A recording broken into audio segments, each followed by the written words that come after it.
काहीही केलं ना तरी केसांमधील कोंडा काही जात नाही. मग याच्यासाठी काय करायचं तर बघा, कोरपडीसोबत तुम्ही या 2 गोष्टींचा हेअर मास्क आठवड्यातून एकदा नक्की लावायचा आहे.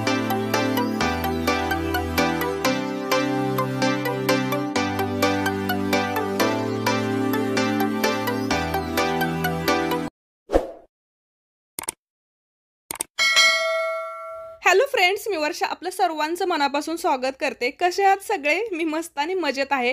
तर बघा, केसांमधील कोंडा हा खूप मोठा प्रॉब्लेम आहे. केस वाढण्यासाठी, मेंटेन होण्यासाठी, त्यासोबतच स्कॅल्प आपलं एकदम अनहेल्दी होतं आणि त्याच्यामुळेच मग सगळे प्रॉब्लेम सुरू होतात. मग हाच कोंडा कायमचा कसा घालवायचा तेच बघणार आहोत. रेमेडी अगोदर बघून घेऊयात, त्याच्यानंतर ती कशी लावायची, किती वेळा लावायची, सगळ्याच गोष्टी मी तुम्हाला शेअर करणार आहेत.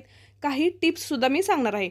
तर बघा, केसांमध्ये कोंडा जर होतो की नाही तर आपल्याला हेअर मास्क काही ना काही कंटिन्युअस केसांना लावायला पाहिजे.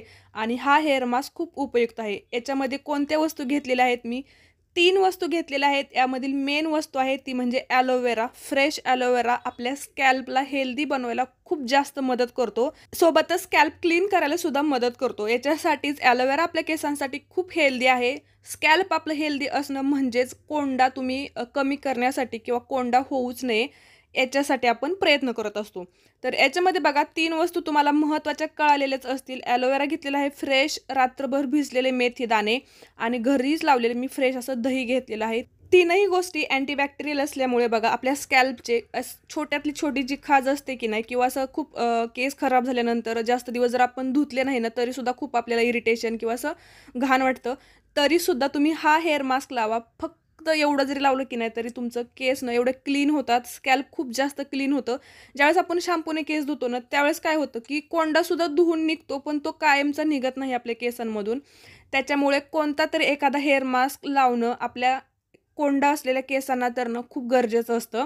तर या ठिकाणी बघा 3ही वस्तू मी एकत्रित वाटून घेतलेल्या आहेत आणि मेथी दाणे स्पेशली मी बारीक वाटूनच घेतलेले आहेत, गाळून घेतलेलं नाही कापडाने वगैरे, कारण की त्याचे छोटे छोटे कण जरी असले ना तरी इकडे आपल्याला ते उपयुक्त आहेत.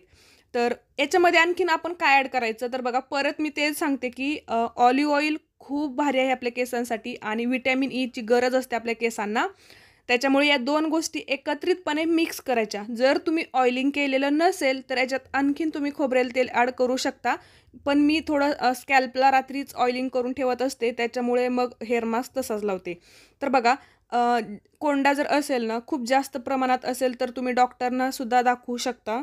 पण नॉर्मली जो साधा कोंडा असतो की नाही, सुरुवात थोडीशी खाज किंवा बारीक बारीक कण असतात त्याच्यापासून सुरुवात होते आणि मग त्याचंच रूपांतर मोठ्या जास्त कोंड्यामध्ये होतं. याच्यासाठीच आपल्याला रेग्युलर ऑइलिंग करणं किंवा केस वेळेवर धुणं, बाहेर जर तुम्ही गेला तरी धूळ वगैरे जाऊ न देणं, त्यासोबतच कोणताही एखादा हेअर मास्क केसांना लावणं हे खूप गरजेचं असतं जर तुमच्या केसांमध्ये वारंवार कोंडा होत असेल तर. तर हा 1 तासभर ठेवायचा आहे तुम्हाला. चांगलं मसाज करायचं आहे. थोडंसं बोटांनी जेवढं होईल तेवढं त्याने पूर्ण असं स्कॅल्प स्क्रबसुद्धा होईल असं करायचं आणि 1 तासानंतर केस धुवायचे. एकाच धुण्यात तुमचा कोंडा जरी गेला असेल ना तर तो परत येऊ शकतो. याच्यासाठीच तुम्हाला आठवड्यातून एकदा तरी किमान हे लावायचं आहे. कंटिन्यू करा. याच्यात तुम्ही लिंबाची पानंसुद्धा ॲड करू शकता. थोडंसं लिंबू रससुद्धा जास्त प्रमाणात असेल तर ॲड करू शकता आणि तुमचा कोंडा दूर करू शकता. तर नक्की रेमेडी फॉलो करा आणि रिझल्टसुद्धा शेअर करा. धन्यवाद.